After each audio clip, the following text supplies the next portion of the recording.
we're focused on the Uvalde shooting in schools, but don't think that this can't happen in your church. Don't think that, don't think this can't happen at BK. Don't think that this can't happen at any number of, the really nice charter schools around the state.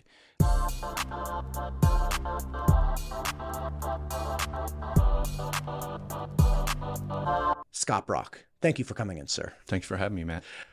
You got your finger in a lot of pies. You're dealing with school security locally. You're working with districts and individual schools to physically arm the campuses at all times when students are coming in. You obviously have a very active political background. You've also worked in law enforcement and service to the government in a lot of different ways. You got a lot going on here. But today we're talking about Uvalde, what happened day of and what the fallout has been, because this is, correct me if I'm wrong, this is one of the first major school mass shootings where the people in charge of the scene are being charged with crimes. Is that accurate? That's not 100% accurate. A little off. Okay. Yeah, there has been, over the last, I would say probably 3 years, there has been administrators in schools that have been held responsible civilly and negligently in the legal aspect, where a child might have had propensity. They knew the kid was a problem. The kid came to school and the kid actually did something. So there has been court cases over the last 2 or 3 years. So it's becoming a trend. Okay. This is the first time I think that, we've had a school resource officer taken to court for negligence of duty, and he was found not guilty. And in that particular case, he failed to make entry into the building while the shooting was taking place, and video evidence had him outside, kind of hunkering down behind some cinder blocks. So again, Uvalde isn't the first, but it's becoming a trend. People are holding people accountable, and I think this is the first time that you've ever seen a chief brought up.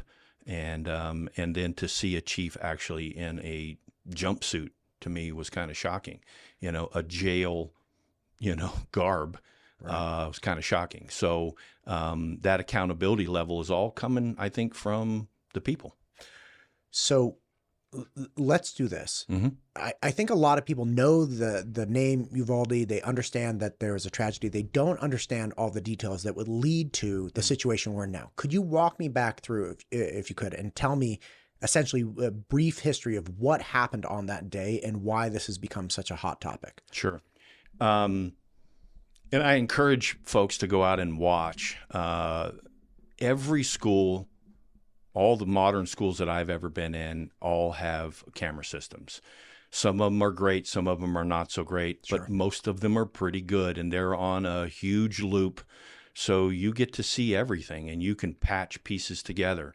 So in the interwebs world, there is a lot of video, and you literally can see the entire event from start to finish take place. And there's been multiple, folks in my military sphere that have done, people that are big on the internet have done the breakdowns of it, talked about the tactics and all that. But those videos are out there and people can see them. I watched one this morning again, and it was a condensed version, sped up, and you get to see the time hacks of what happened. But the bottom line is an individual lone shooter went to a school in Uvalde, Texas, which is just outside of, I can't remember if it's Del Rio, it's southern Texas. Okay. And what started the event was there was actually, the shooter actually went to a family member's house, and there was a legal, meaning I believe there was a shooting that took place there, and that I don't have the 100% details, Gotcha. but I believe he went after a family member. From there, he drove a vehicle to the school campus, and it wasn't very far. And he ended up kind of crashing the vehicle right onto school property. And if you watch video, you'll see folks It took a minute or two. I would say probably 2 minutes of that vehicle had crashed in a ditch where it would try to get onto the school campus, but it didn't. People went to engage and to see, hey, as a car wreck, are you okay? And then you also see them turn around and leave rapidly, like falling down, running away. And that's because they were being engaged, they were being shot at. So in active shooter response lingo, time starts now. That's where the stopwatch starts. It is no longer a car crash on a school campus. It is now someone with a firearm shooting at people. So that's really when you have to start thinking about response time. So you have to figure somebody has to call 911. Somebody has to have the wherewithal to get law enforcement, en route if they're not already on campus. So it took approximately 2 to 3 minutes for that person to get out of the vehicle, get over the fence, the damaged fence, and start making their way into the campus. I have not seen the video of him making actual entrance into the campus. That video has been kept quiet, even though there is video of it, but it's my understanding that that back door was left cracked. And I will tell you, it happens a lot on these school campuses that teachers, for whatever reason, or students will put a rock in a door because it makes it easier to go from outside playing at recess to go into the bathroom. You don't have to have somebody scan a badge and go in. But that door was unlocked. MTU Studios is the proud producer for the Ada County Sheriff Podcast, the Idaho Wildlife Federation Podcast, the State Representative Ted Hill Podcast, the Idaho State PTA Podcast, and many more. If you or your organization is thinking about starting a podcast, MTU Studios would love to help. Just check out mtustudios.com. And I'm sorry to interrupt. Sure. This individual was a student at the campus, or was this a graduate? Or yeah, this was again, this school was an elementary school. Gotcha. And the shooter is 18, 19 Gotcha. years old. So whether he went to that school in the past, I don't know. Gotcha. He may very well have, since he had a family member that lived right down the road, Gotcha. not far away. But once he made entrance into that open doorway into the school, went down the hallway. And again, there's video of him walking down the hallway, very nonchalant, kind of dressed in black, even pulling his hair back out of his face, and walked through a set of doors and started working down the hallway. Now, the classrooms had already gone into lockdown. So in lockdown procedures, typically in full lockdown, all the doors should be locked. And then all the students and teachers are going to be corralled into either their classroom or the nearest classroom. And then doors are locked, and in some cases, even barricaded. So it makes it more difficult to get in. But as that assailant walked down the hallway, he started checking doors, and many of them were locked. And in the case of Uvalde, the way classrooms were, and it happens in a lot of our classrooms too, there are 2 sets of doors, but there's 2 classrooms that combine with maybe a bathroom or a wash sink, Sure. a storage area in between those 2 classrooms. It's a shared area.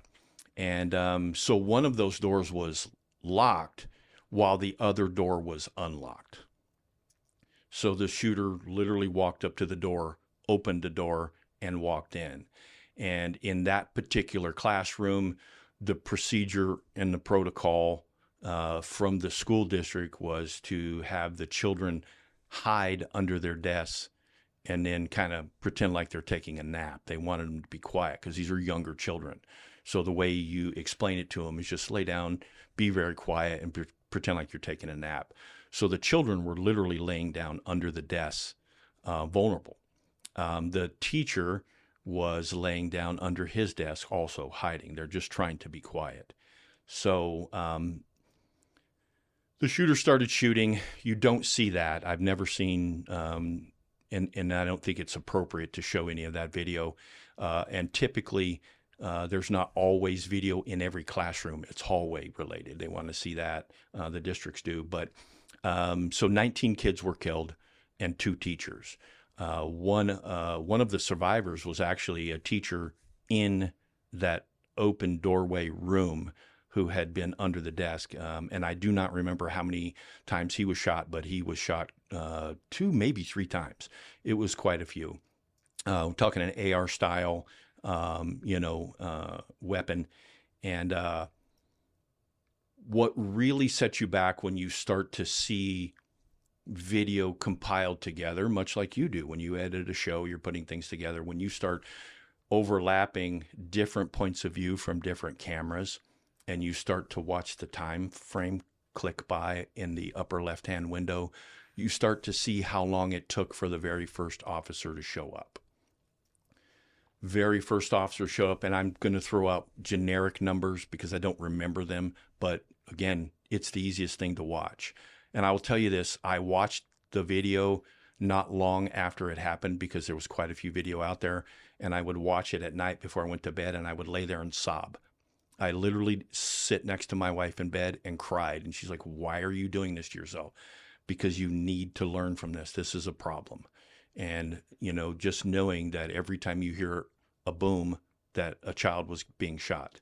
So I just snot pouring, crying, angry, mad. So eventually, I'm going to say probably at the 5, 6, 7, 8 mark, a couple officers had made their way down to a hallway, and they were at, understand we had officers coming in at both directions in that hallway eventually. But they had started at the farthest point away, these 2 officers, and had worked their way down. They turned the corner, heard the gunshots, and were going directly to that. We call that direct to threat.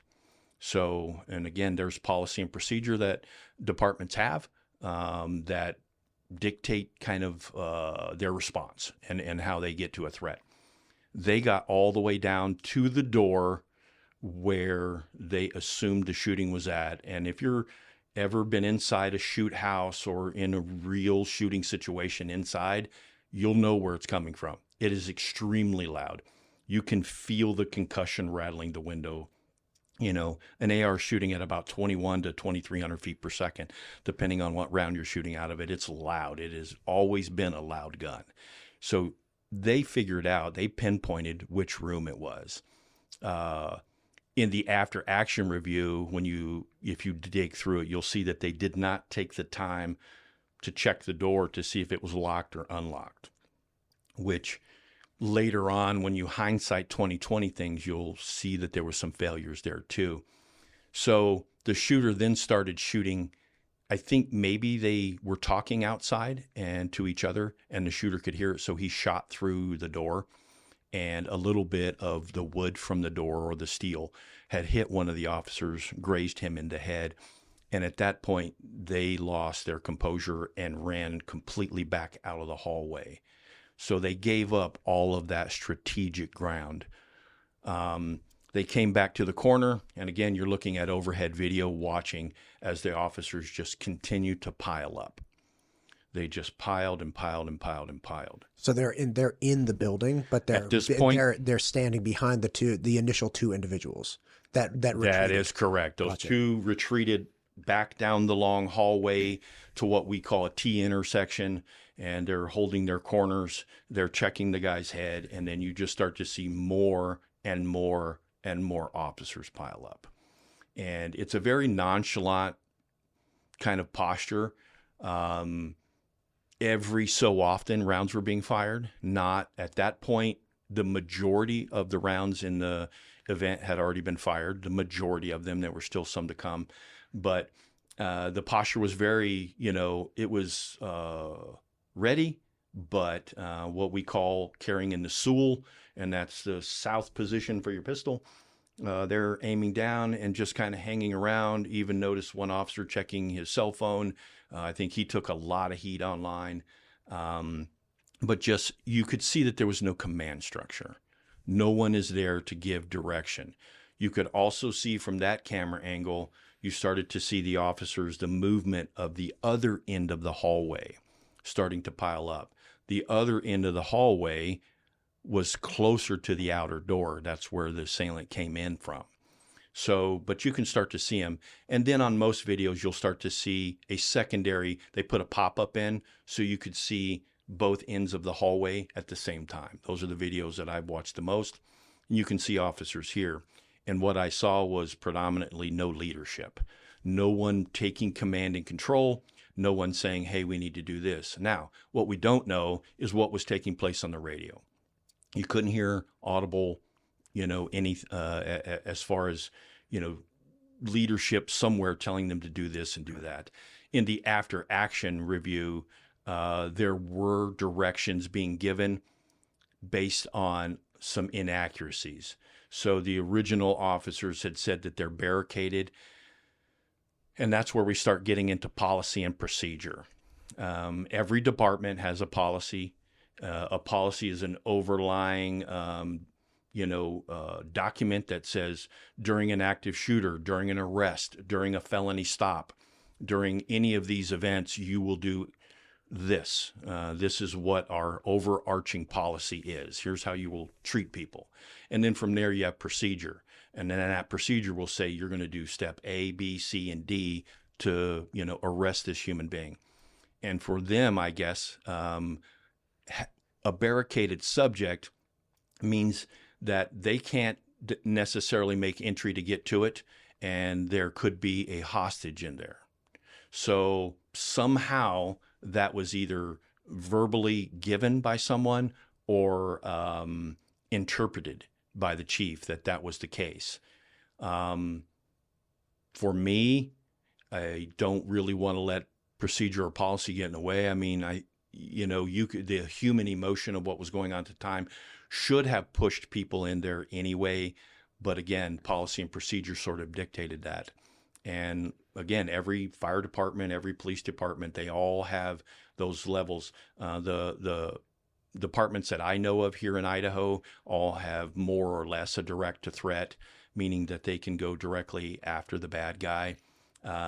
Most of them, I don't know the internal procedures as to whether they require backup for that or not. And I don't think it's fair to kind of blast that on the air anyway. That's, safety issues for the officers.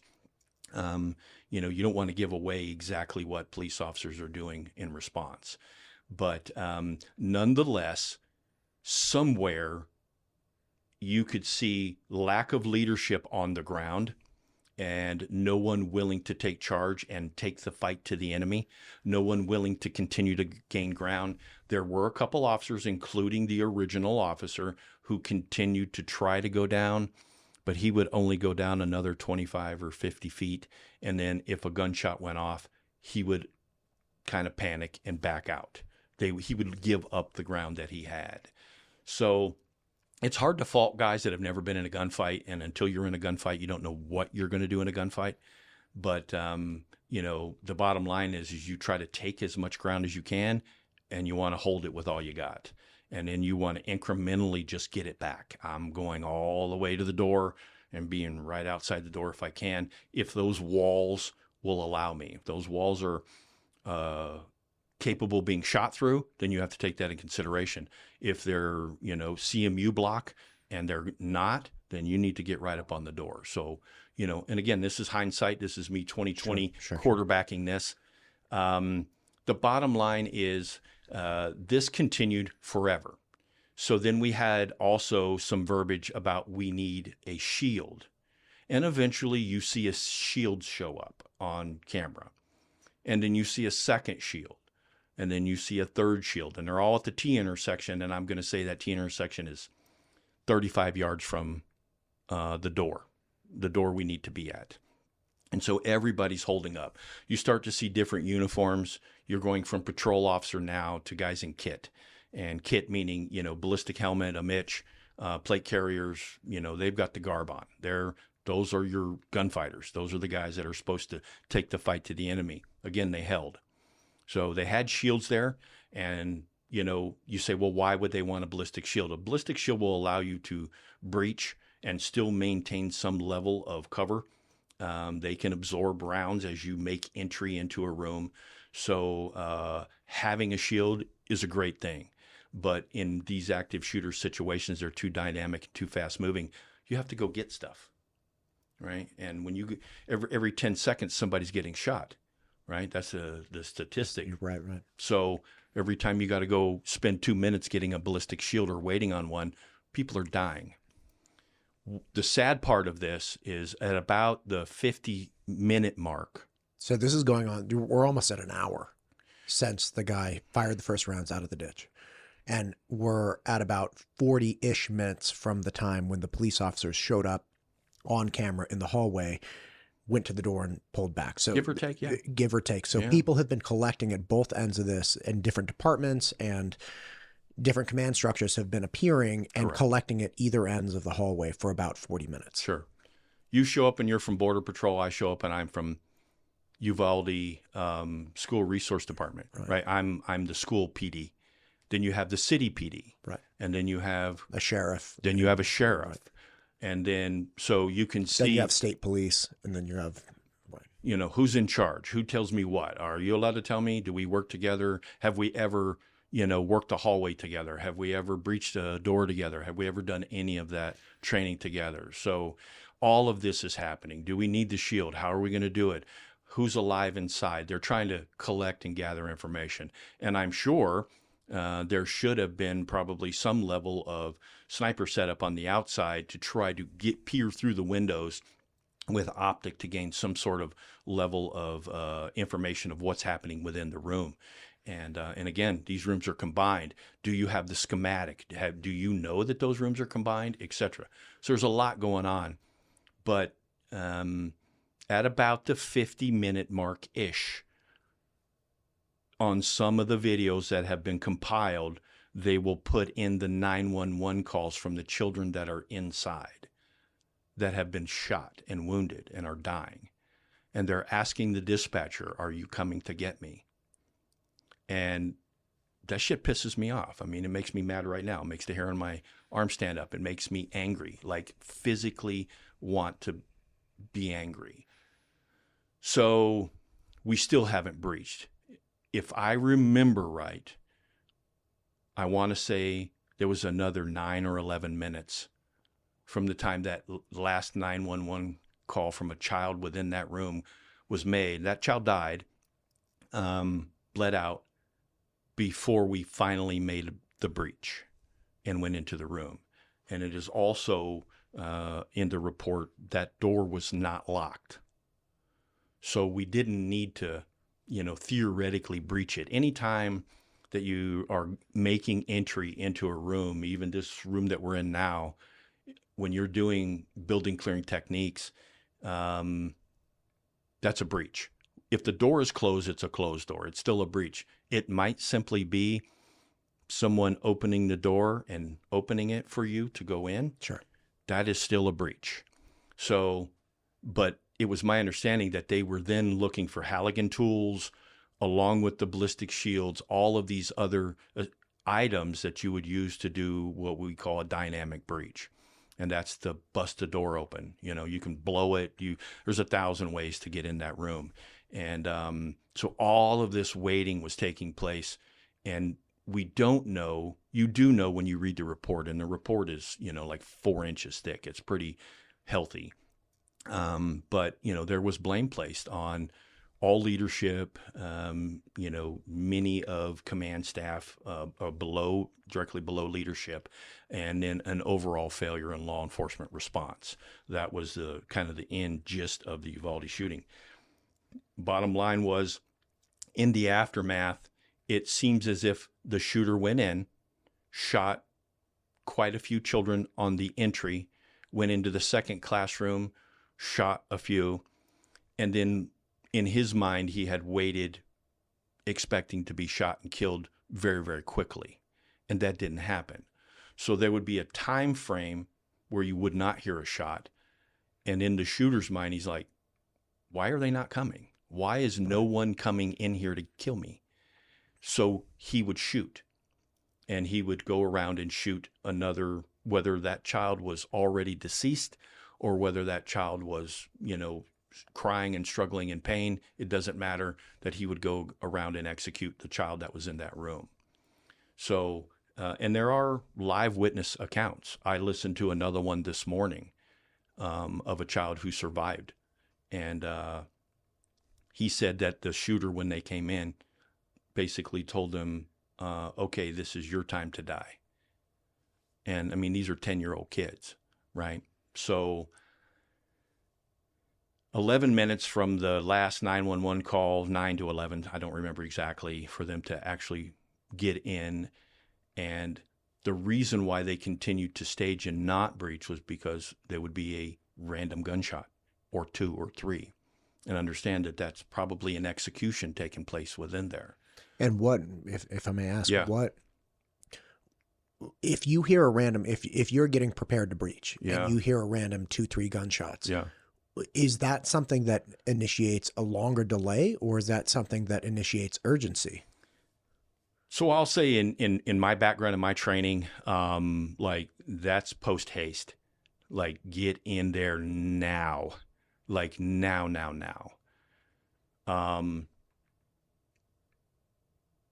I can go back and look and pick this thing to death, and I do it all the time. Total failure, 100% total failure from start to finish. The first 2 guys there should have done everything in their power to get in there and stop. They could have stopped an additional however many lives. We do not know. The survivors in there, we have a teacher who survived. And again, you know, I put a little bit of responsibility in that teacher also. That teacher did not lock the door. Teachers need to lock their door, especially during a lockdown drill. It is the smallest, simplest, free deterrent on the planet. Lock your door. So, but yes, to answer your question, if you're standing outside a breach point and gunfire is happening in there, that is not a point where you retrograde. You go back. That is a point where we move if anything, we move up quicker. You got to get in there. And, you know, I know there was BORTAC, which is, you know, the high-speed guys for Border Patrol were there. You know, the local sheriff department SWAT team. So they had operators there, and they're kitted with all the gear. And in my mind, if you've got that kit and that gear, that's your job. Get in there. So the big failure was policy, procedure, leadership, watered down communication, receiving communication or interpreting communication incorrectly, all of the things that shouldn't happen. In my world, in my school security world, we isolate or eliminate the threat in 90 seconds. Period. End of story. I won't even argue beyond that. Nothing is going to take place on any campus where we're at that is not going to be isolated or eliminated within 90 seconds. And the only, for us, isolation means the bad guy is isolated by himself. If there is any other situation, we're going in. Period. End of story. Direct to threat in 90 seconds or less. So you're trying to save as many lives as possible. Seeing the chief arrested and in, you know, an orange jumpsuit brings a little bit of relief, I think, to that community, knowing that people can be held responsible. Having an independent report that came out from Texas DPS. And I got to say, you know, I lived in Texas for a while. My wife's a Texan. When you get the Texas Rangers involved, like they're the most impartial. They're probably, you know, one riot, one ranger. And they have a reputation to uphold. And they're very, very good investigators. They do everything. They're the utmost professionals. I've never been around one or seen one that was not perfectly professional. So when you get those reports from Texas DPS, you kind of like, yeah, man. I mean, they laid it out. They said they didn't hold any punches. And it was not good for anybody who was involved. And, you know, there's a ton to learn from it, but there really shouldn't have been. Protecting these children, it's pretty simple.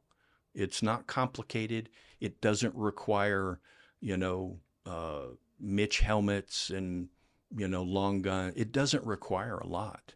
What it requires is the right breathing soul. is what it requires. The right human being. The right human being trained, the right human being with the right mindset, and just the right amount of equipment. That's what it takes. And anybody properly trained who has that mindset and that in their heart and in their soul, they can do it.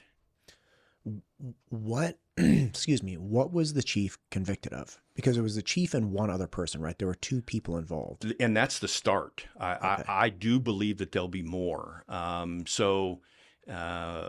I don't know the exact charges. I really don't. Gotcha. It's going to probably fall under dereliction of duty, negligence on the job. There's going to be a whole litany. There's probably 5, 6, 7, 8 charges in there. I don't know exactly what he's in for. It'll be a long trial, I'm sure. There'll probably be an appeal, I would imagine. It'll go through the courts for the next 2 or 3 years. But I do believe that they will start to implicate some people lower down. And again, a lot of this is just spurred by the parents. I mean, if you look at video of school board meetings, if you look at city council meetings, you see that the residents were literally asking for those people to leave their job, leave town. We don't want you here anymore. We know you're not here for us, kind of thing. That was the sentiment.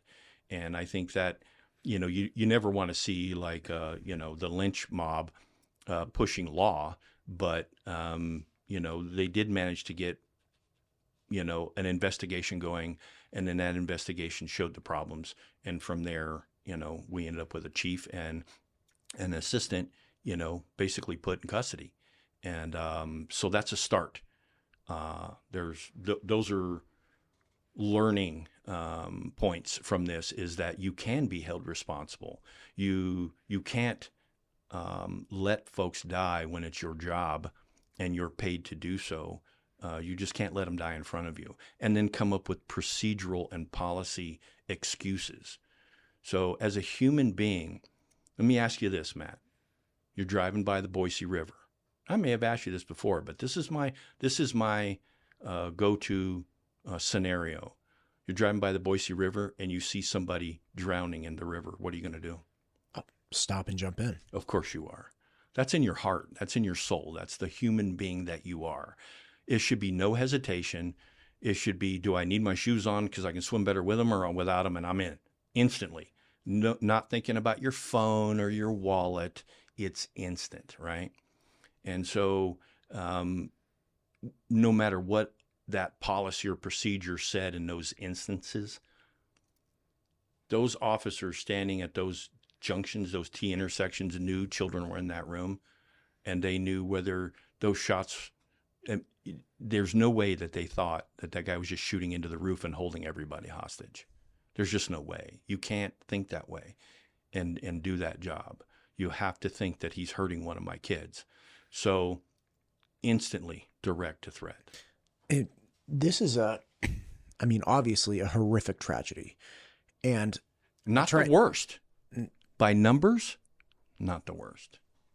But I think the thing that in particular that really offends people about this horrible event is that it seems that at least a large portion of it was avoidable. And there was, as you're pointing out, I don't want to belittle it, but a bureaucratic system in place, policies and procedures that prevented people or inclined people to hesitate in their response. And I have to imagine that I'm friends with a dump truck of law enforcement agents, both in this state and out of this state. And, I train jujitsu. A lot of them come in and train. They want to be capable, and these corrections officers or whatever they are, it doesn't matter. But those people didn't go. I don't know a single person who went in to law enforcement to avoid helping people. Right. And there's also a very, the attack and fight against law enforcement that's being brought on by a larger cultural push in the United States, which I think is horrific. I had Sergeant John Mattingly on, who was one of the responding officers, one of the breaching officers in the Breonna Taylor incident. And you just realize that these police officers who were doing the right job, there was this huge narrative out that the officers had gone into Breonna Taylor and said that they had gone to the wrong apartment. That was not true. That they had engaged somebody who had nothing to do with drugs. That apparently was not true as well. All of these different things. And at one point, Sergeant Mattingly said that the FBI reached out to him and said, okay, there is a credible threat against your life. There has been a hit taken out against your life and your family. We know this to be true and valid, and we are not going to do anything about it because it would look bad for optics. So just sit with that. So here's this guy who got shot and almost died doing his job. And it wasn't just that he was following his procedure and his orders. He was in the right place at the right time. So here he's doing his job, does it correctly, almost dies, and people are not going to defend him. There's this attack on police officers, and it's horrific. Do you think that that's something that perhaps factored into people's hesitation, which is now law enforcement in our country is always looking over their shoulder, always wondering how it's going to look on a YouTube video, always wondering who's filming with a cell phone camera. And there's that second of hesitation.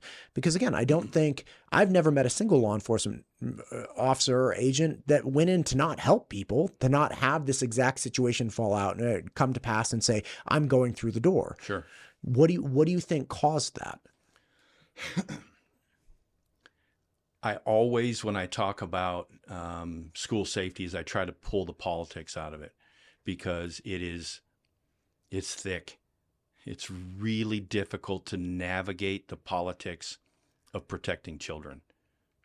It sucks. But on the political side of things, since the Obama era, we have worked really hard at putting a black eye on our police officers. We have defund the police movements. We have cities. I have friends who are on Austin PD currently, and it's a shit show. Okay? It is a shit show. They're struggling to try to figure out, do I move now? Do I stay? They don't necessarily they live right on the border of Austin, but they're trying to figure out their lives. And that's all political. And they are cutting back. They're 100 some officers below where they should be. So you see these departments in some of those cities that had problems with riots and all that stuff in the past. You see where officers are at a point where if I do this, I'm going to get sued. If I do this, I'm going to get fired. It's a super high pressure job. And it's not, it's a thankless job in most cases. How many people just walk up to I see it all the time. When I was campaigning, I had people, just really talking smack about the police. Bad. As an overall view, somehow the police department is, affecting your day-to-day life. They're harassing you. They're the man. Come on. Right. They're here to help you. They really are. Funding has been cut. When funding gets cut, training gets cut, ammunition to train gets cut, who's going to what school gets cut. All of these things. Officers are working more shifts, so it's hard for them to get to the range and practice and all these things. What is always going to be free, Matt, is what's in your heart. That's all. That's free. It doesn't cost a dime. And to be honest, and I don't care how much criticism I take for this. If I was at that T intersection, I don't care if my boss was standing there saying you're not going. I would already went. I would already went down the hall. I don't care. I'll work at the grocery store. I'm good, but I'm going in there to get those kids. Not happening on my watch. Yeah. So you have to at some point do that. But overall, yes, we have done it. This country is changing on how they view law enforcement. It is a thankless job, and they're getting beat up on a daily basis. I do my best to not beat up on them. I want to see them train. That's the only thing I ask. Train. If you're not shooting on your days off, or at least once a month, whether your department gives you ammo or not, you're probably wrong. Did we not recently have a deputy on a traffic stop get killed? We got to train. Every traffic stop is the end of your life. You're in a job where you can die every day. And so you have to train. You have to get your brain right. You have to wire your DNA in a certain way to get the job done. Man, and that level of pressure on a human, Ugh. every traffic stop Holy is the end of mackerel. your life. I have friends and family in Berkeley and Oakland PD, and I couldn't agree more with what you're saying as it relates to Austin. Like, it's a train wreck. Mm-hmm. The defunding movement, the sentiment towards police, and a couple years back, Berkeley actually passed an ordinance to make they were going to stop using police. Part of the defund movement was to stop using police officers for some portion of traffic stops. It's like, are you insane? Like, what are you talking about? Or sending social workers to domestic disputes. Oh, yeah. People are like, this is the most dangerous. Like, if somebody's willing to beat up their family or Domestic assault their violence. family, Yeah. what do you think they're going to do when you walk through the door if you just have a whistle and a clipboard? Of course. Like this is, and again, I know one individual who literally had this instance where somebody had responded to a domestic dispute, social worker style. And his job then as an officer became saving that person's life because he started getting information fed to him. They're like, oh, this is going horribly. So it's like, of course it is. Right. This is somebody What you who's- expect? Right. What did you expect? This is somebody who has come loose from reality and is terrorizing the people closest to them. They're not going to care about the person coming to find out like what's going on with them coming Sure. through the door. It's such a horrific thing that we've done, and that's terrible. But we have to hold at the same time that there are officers that or agencies or policies that get put into place that yield poor results for the community. Of course. And it's such a difficult It's a culture thing. factor. It's a leadership factor. It's always leadership. I don't care if you work at Subway. You got a great shift leader, then you'll make a lot of sandwiches. Everything will be clean. It'll be great. You'll make some money, right? Yeah. So leadership really matters. On the school side of things, people don't realize how much a school resource officer does. And people come to me all the time and they say, well, you're in competition, for school resource officers. And that is total BS. I'm not in competition. When you learn what a school resource officer does, preventing an active shooter is probably very, very low on their list of things that they do. They're there to prevent that and probably as a deterrent too. But all of the other problems that they deal with, for instance, Caldwell School District, I have some information on them, and we're talking to Caldwell School District. Do you know that last year the high school had 417 arrests? I had 417. How many days of school are there? I think 180. Do the So it's math. like 2.5 a day. Do the math, right? So you're talking like a school resource officer is busier than a patrol guy, which on my thinking may detract from that constant vigilance of being out and looking for that shooter and not necessarily being dedicated. If you arrest two people, you probably got to take them to jail. You gain custody of them. You have custody of them to the jail. So now the school's empty. So there are some issues in that respect. But when you look at their job and what they do, that is not what we do. That is not what my guys do. We don't do that. Right. Those resource officers are taxed to the max on like their day is nonstop paperwork and really interpersonal skills with children that are acting up or whatever, or drugs or this or that. I mean, it's a lot. And then the social aspect of it. Is that kid coming to school with no food? Is he ever getting fed at school? Is he being beat at school, at home? Those situations manifest themselves at school. And so officers have to investigate that to see if the kid's okay at home. And I mean, there's a million things that they do. So it is different, the work that we do versus what they do. I advocate, put them in all schools. I don't care.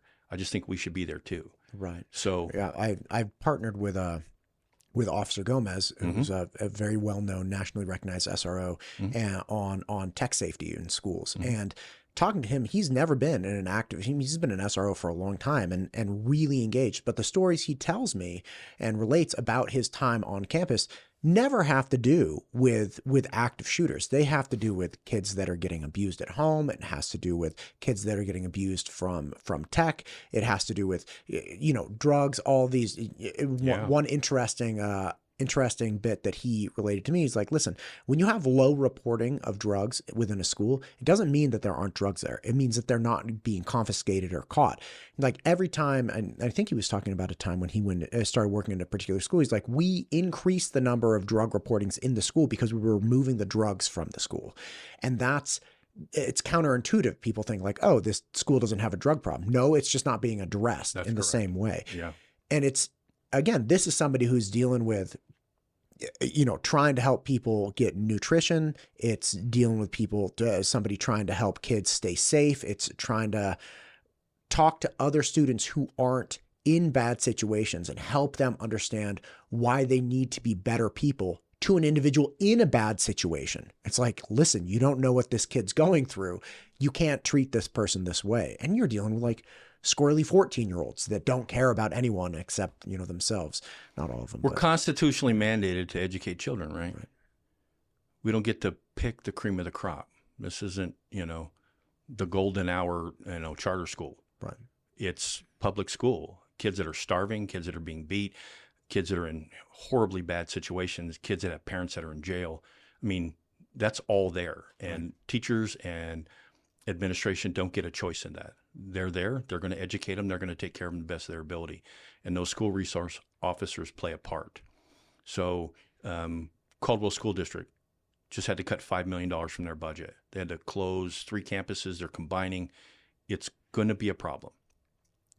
And they lost funding for school resource officers, meaning that, and it's a very complicated way of funding schools, as I know. There are many buckets, and there are grants and things that help with getting school resource officers in schools. But just imagine if you're the school resource officer at Caldwell High School and there are 417 arrests in a school year, how busy you are just doing that.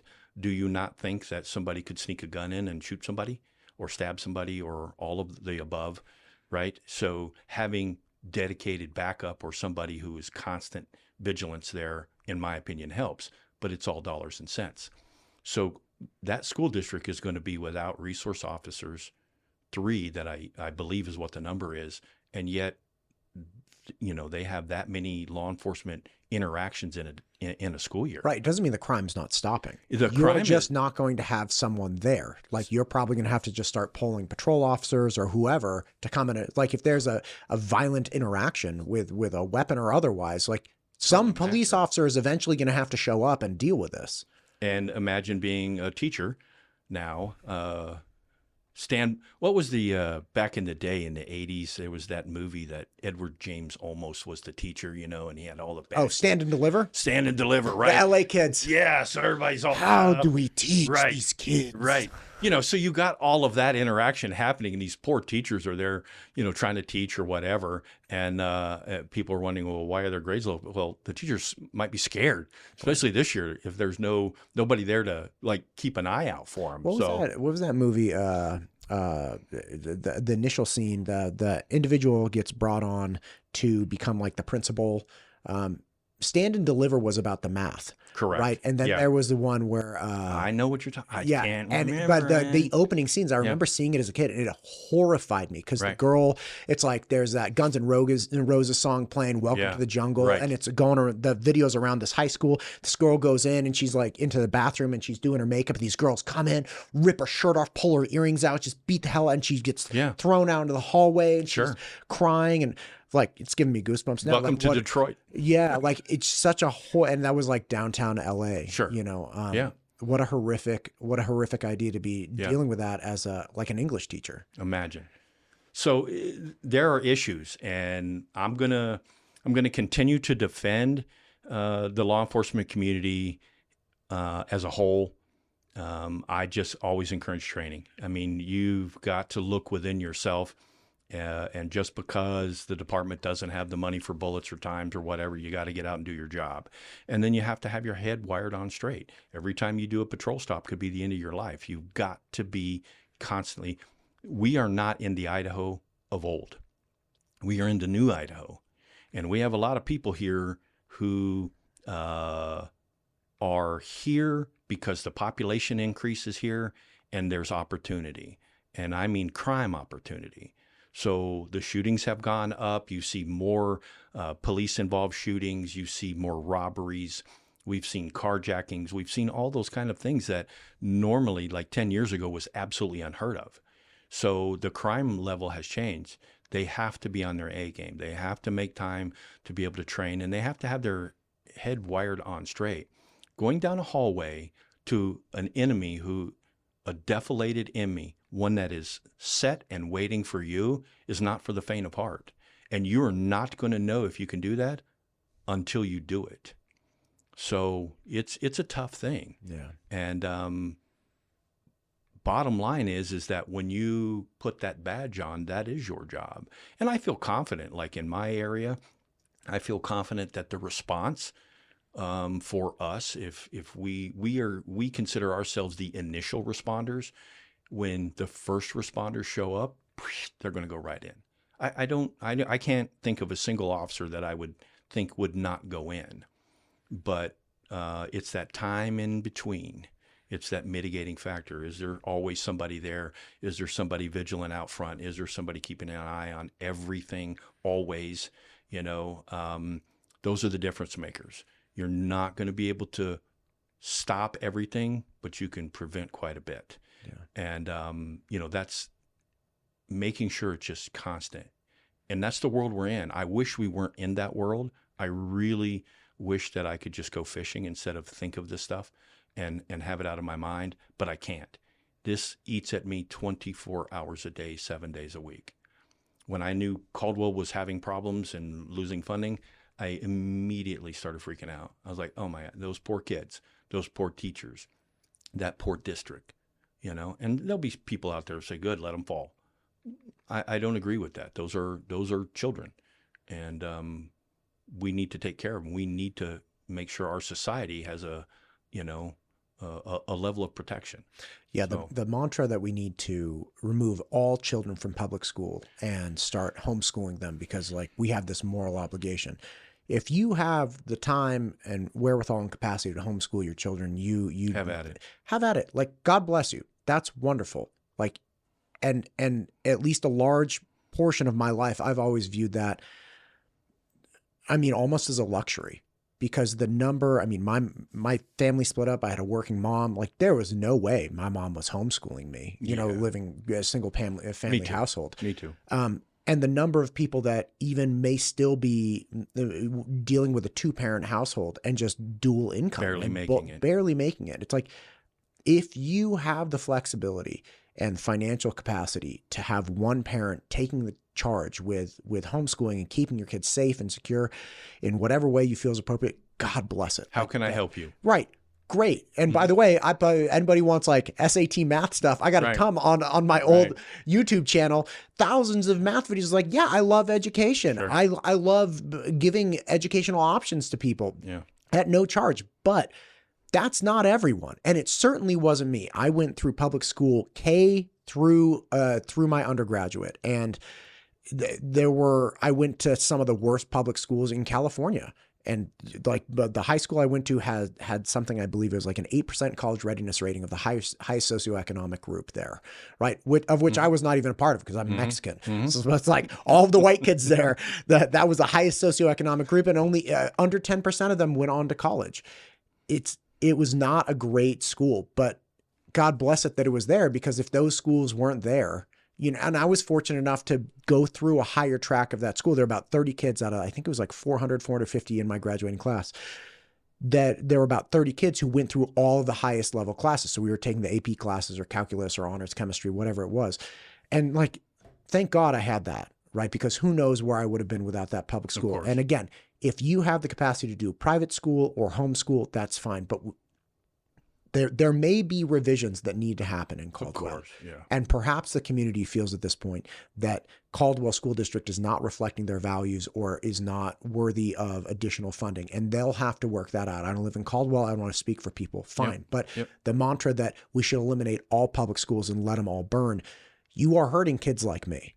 You're just hurting kids that I don't know all of them, obviously, but I know there are families out there that need the public school. We saw what happened with family units in general, even over COVID, when parents are like, I have to go to work. Right. I cannot do this. Like, or if you're like me, I was incapable of teaching the math or the science or whatever. Like they'd show me the homework and I'm like, yeah, that's no, that's not me. I had a student, this was amazing. What an astute point. I had a student years ago, this girl named Jacqueline, her dad invented the digital camera, right? And they have the patent on the original digital camera. They've been slowly going after like Kodak and Canon for decades, right? Right.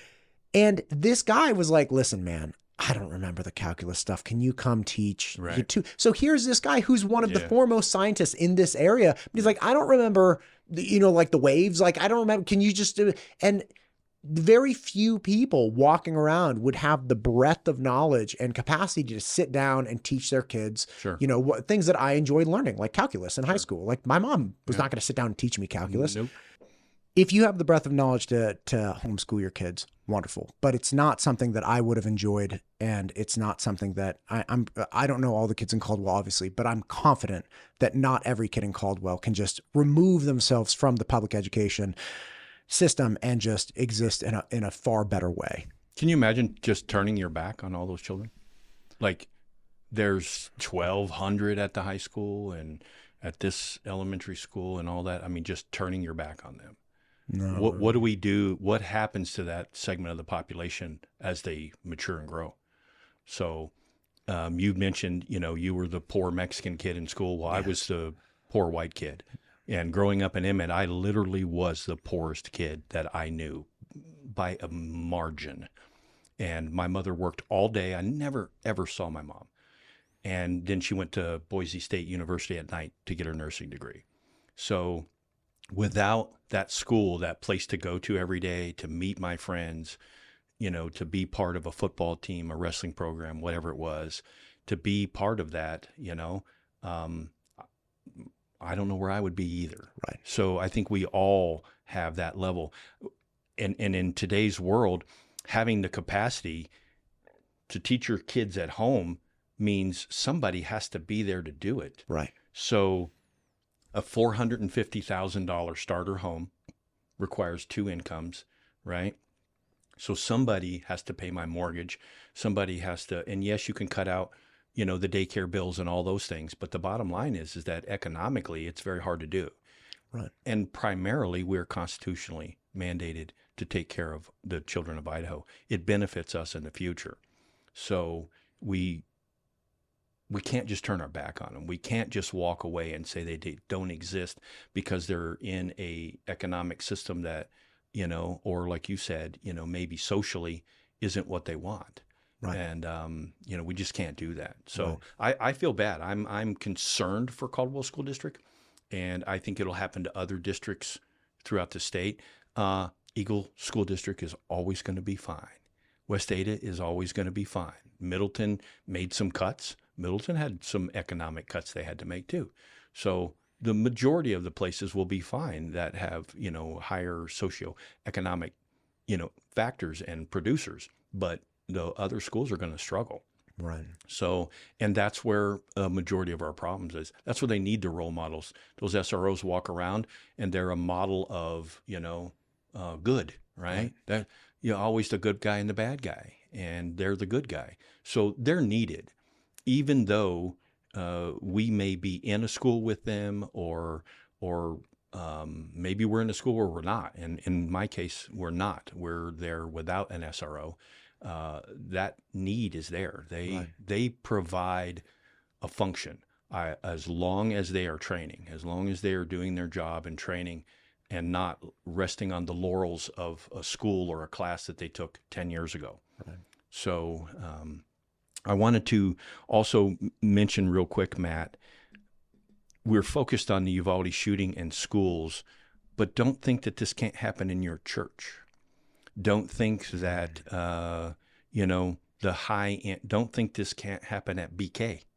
Don't think that this can't happen at any number of, the really nice charter schools around the state. That incident can happen anywhere. So they can be random. They can be pinpointed. They can be a ex-student. There's a lot of statistics. And when you really narrow down the statistics, you see that the algorithm varies a lot. And it's very hard to look at them and say, well, this kid has the potential.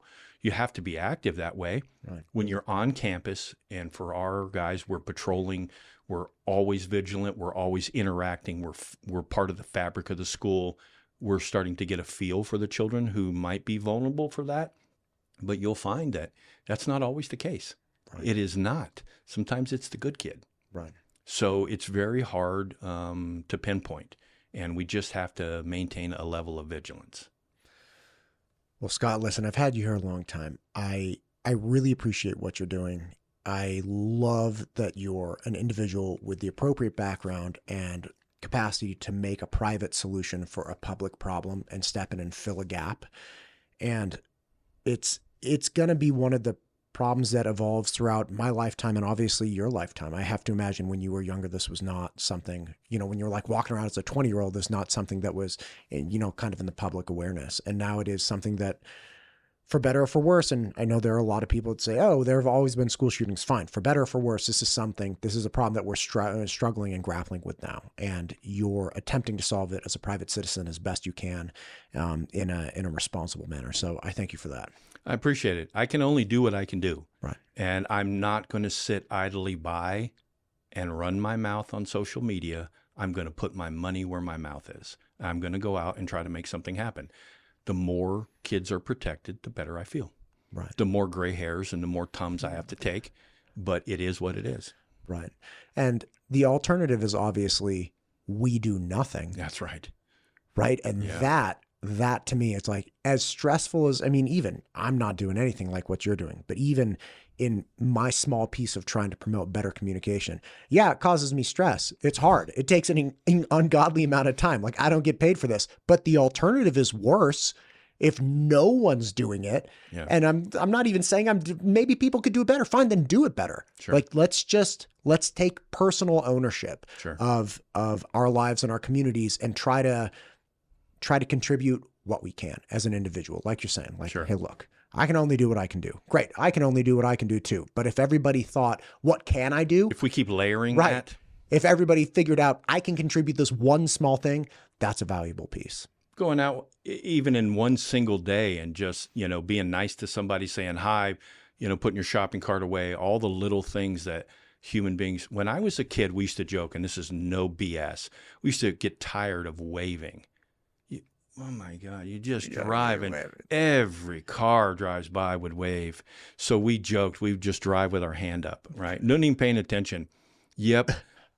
Little gestures like that of just being a civilized human being. You know what I mean? I know the neighbors in my neighborhood. I've taken the time to know them. Right. I know who they are. And little things. And we just keep layering it. Right. Do what you can do. Any good military guy is going to go into his AO, his area of operation, and continually try to improve it. Right. You just want to do that. I'm not going anywhere. I'm not leaving. I just want to make sure that my community has the resources needed, and if I'm able to chip in that way. We have built this company in a way that it is not a profitable company. I like to tell people it is a non-for-profit, but by accident. I mean, it's not on purpose. You and I share this. I'm telling we you. have the same business model. Literally giving hundreds and hundreds of hours of time away just to make sure that need is filled. And it is not about a single dollar or cent. All I try to do is just make sure that I recruit and train and hire the correct human being and pay them well. I asked them to take their life or put their life on the line for a stranger. And I ask them to do it every day. And at this point, it's not an ask, it's a demand. You will go in there. And I have, they're lined up to come in. They're lined up to come in. The people are out there. We have good people out there. So yeah. Well, you're one of them. Thank you for what you do. I Appreciate appreciate it. you. Thank you. I'd love to have you on again for another matter. We're going to talk hunting. We're going to talk hunting. Yeah. Yeah. And I absolutely want to talk about. I'll get you in the woods. Okay. I appreciate you. All right. Thanks, Scott. You got it. MTU Studios is the proud producer for the Ada County Sheriff Podcast, the Idaho Wildlife Federation Podcast, the State Representative Ted Hill Podcast, the Idaho State PTA Podcast, and many more. If you or your organization is thinking about starting a podcast, MTU Studios would love to help. Just check out mtustudios.com.